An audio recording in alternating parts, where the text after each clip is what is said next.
Kisah pada zaman dahulu kala terdapat sebuah desa bernama Ngasem yang terletak di lembah antara Gunung Merbabu dan Gunung Telomoyo. Hiduplah sepasang suami istri bernama Ki Hajar Salokantara dan Endang Sawitri. Mereka hidup berdua dengan sederhana, tetapi mereka belum dikaruniai seorang anak.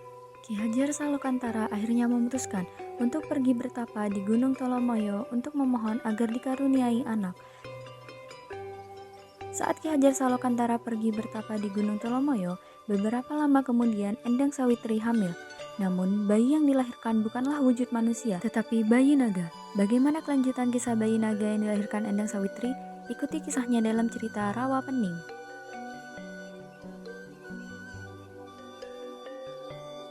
Kita sudah semakin tua, Bu. Kita juga belum diberi keturunan. Untuk itu, Bapak mau pergi bertapa ke Gunung Telomoyo dulu, Bu.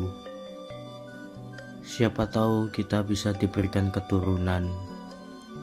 Tapi gimana kalau ibu kesepian, Pak? Tenang, Bu. Bapak kasih pusaka cundri ini. Bapak harap ibu jangan sampai meletakkan di pangkuan ibu, agar tidak terjadi sesuatu yang tidak diinginkan. Iya, Pak. Kalau begitu, Bapak pamit ke Gunung Telomoyo dulu ya, Bu. Hati-hati ya, Pak. Baik, Bapak pergi dulu ya, Bu. Suatu hari, Endang Sawitri membuat kesalahan, yaitu memangku pusaka cundrik milik Ki Hajar Salokantara. Aduh, gimana ini? Aku melakukan kesalahan. Aku lupa dengan amanah yang diberikan Bapak. Aku harus menebus kesalahanku ini. Tapi gimana ya? Ia pun kebingungan dan mondar-mandir tak tahu apa yang harus dilakukan hingga terbesit di pikirannya. Gimana jika aku bertapa ya? Siapa tahu aku bisa menebus kesalahanku dengan cara ini. Endang Sawitri pun menuju ke rawa. Setibanya di rawa, Endang Sawitri kemudian ke arah batu di tengah rawa dan bertapa. Ketika bertapa, Endang Sawitri hamil dan beberapa saat kemudian ia melahirkan seorang anak. Namun alangkah terkejutnya mengetahui anak yang dilahirkan bukanlah anak manusia, melainkan anak ular yang memiliki mahkota dan bersisik emas.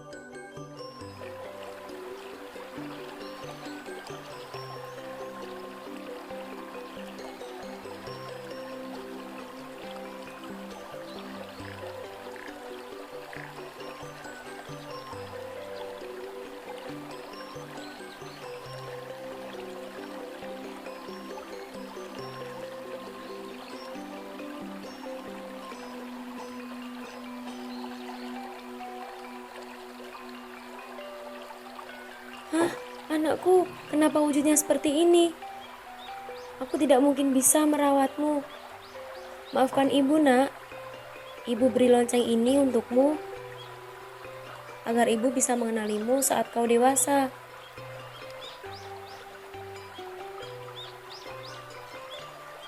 Tetapi setelah bertahun-tahun, Endang Sawitri menyesali perbuatannya dan memutuskan untuk mencari anak. Anakku, kamu di mana? Maafkan ibu. Anakku,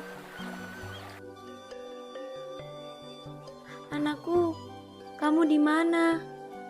Ibu rindu, nak. Maafkan ibu yang telah membuangmu selama ini. Mari kita perbaiki hubungan kita agar menjadi lebih baik. Anakku, kamu di mana? Bu, ibu mencari anak ibu. Kamu siapa sih? Nama saya baru Kelinting, Bu. Kamu ini apa sih? Kok wujud ular? Tapi bisa bicara. Iya, Bu. Saya pun tidak mengerti asal-usul saya. Tapi saya tidak jahat kok. Ibu jangan takut sama saya ya. Sebentar. Kalung siapa itu yang kamu pakai? Oh, ini. Saya pun juga tidak tahu, Bu. Sudah sejak lahir kalung ini selalu menempel di leher saya. Dan saya tidak pernah melepaskannya. Boleh saya lihat? Silahkan, Bu.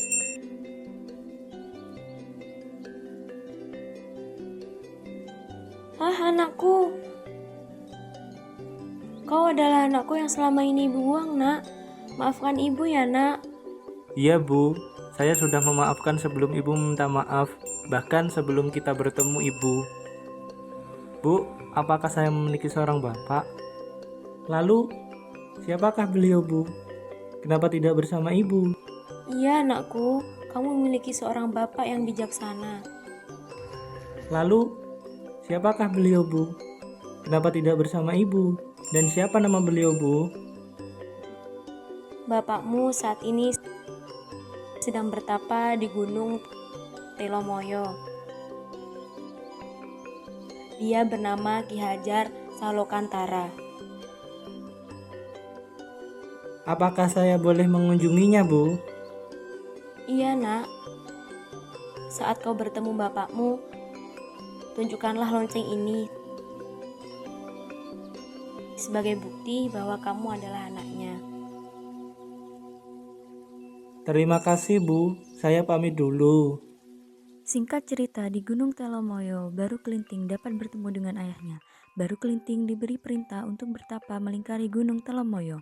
Syarat agar bisa menjadi manusia. Bapak, apakah benar kau bapakku?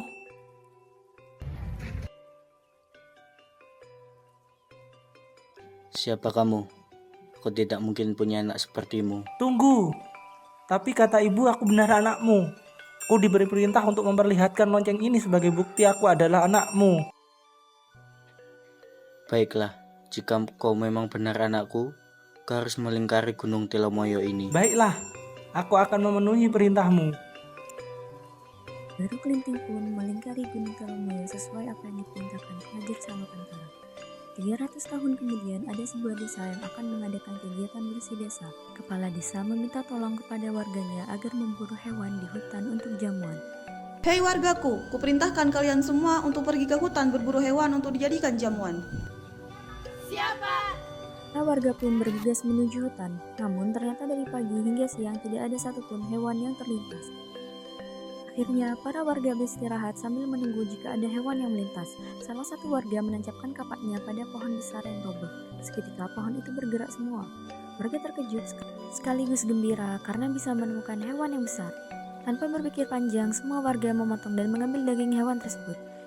Di saat itu juga roh dalam tubuh hewan itu berubah wujud menjadi manusia yang buruk rupa. Dengan bersukacita, semua warga pulang ke desa. Kegiatan pesta berjalan dengan lancar. Semua warga berkumpul menyaksikan pertunjukan tarian dan menikmati makanan yang lezat. Duh, gimana ini? Dari tadi belum ada hewan yang ketangkap. Iya nih, pasti ntar dibacotin Pak Lurah. Gawat. Bener, aku juga udah lelah. Yuk istirahat dulu di sini.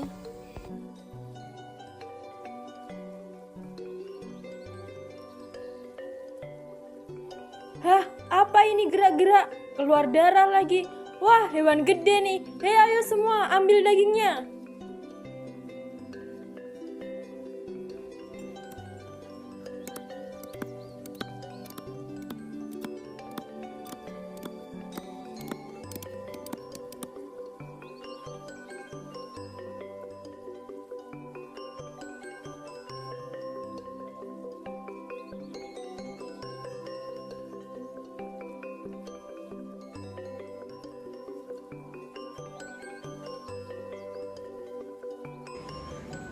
Enak banget. Daging apaan ini? Bener sekali, enak banget. Permisi, tolong Pak, saya belum makan. Beri saya makan Pak. Siapa kau? Tubuhmu bau. Beraninya kau minta-minta makan di sini. Pergi.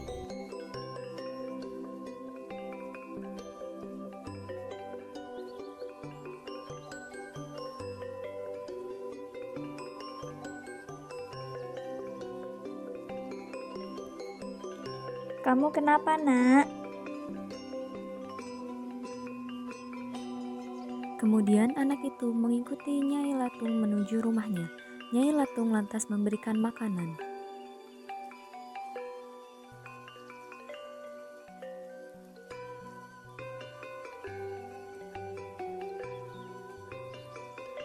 Nak, ini dimakan dulu ya. Iya Nek, terima kasih. Dengan senang hati anak itu melahap makanannya. Selesai makan seketika itu tubuhnya sehat kembali. Karena kebaikan Nyai Latung, anak itu memberikan pesan. Jika terjadi sesuatu pada desa ini, seketika itu bawalah centong dan bergegas naik ke atas lesung, Nek.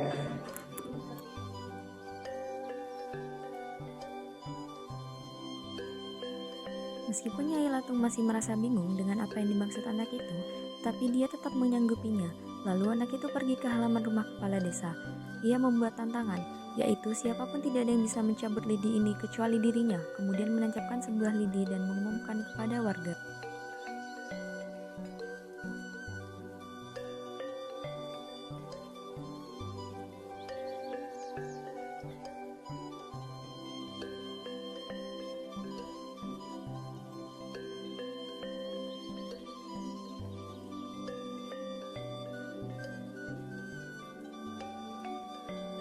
Tidak ada seorang pun yang mampu mencabut lidi ini. Aku.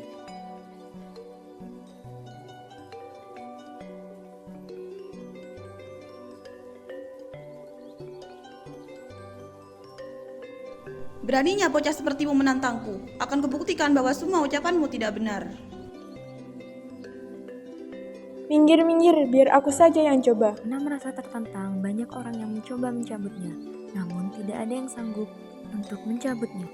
Jangan merasa besar kepala dan merendahkan orang lain. Semua orang yang ada di sini akan mendapat karma karena sudah memakan dagingku ketika masih menjadi Baru kelinting. Lalu anak itu mencabut lidi yang menancap dengan mudah. Dari bekas tancapannya lalu keluar sumber air yang deras sampai menenggelamkan halaman rumah Pak Lurah. Karena derasnya air, pemukiman, pesawahan, dan semua warga tenggelam. Kecuali Nyai Latung dan Jaka Baru yang sebelumnya sudah mempersiapkan lesung sebagai perahu dan centong sebagai dayungnya. Kemudian Baru Kelinting berganti nama menjadi Joko Baru. Daerah yang tenggelam tersebut menjadi sebuah telaga dengan sebutan Rawa Pening.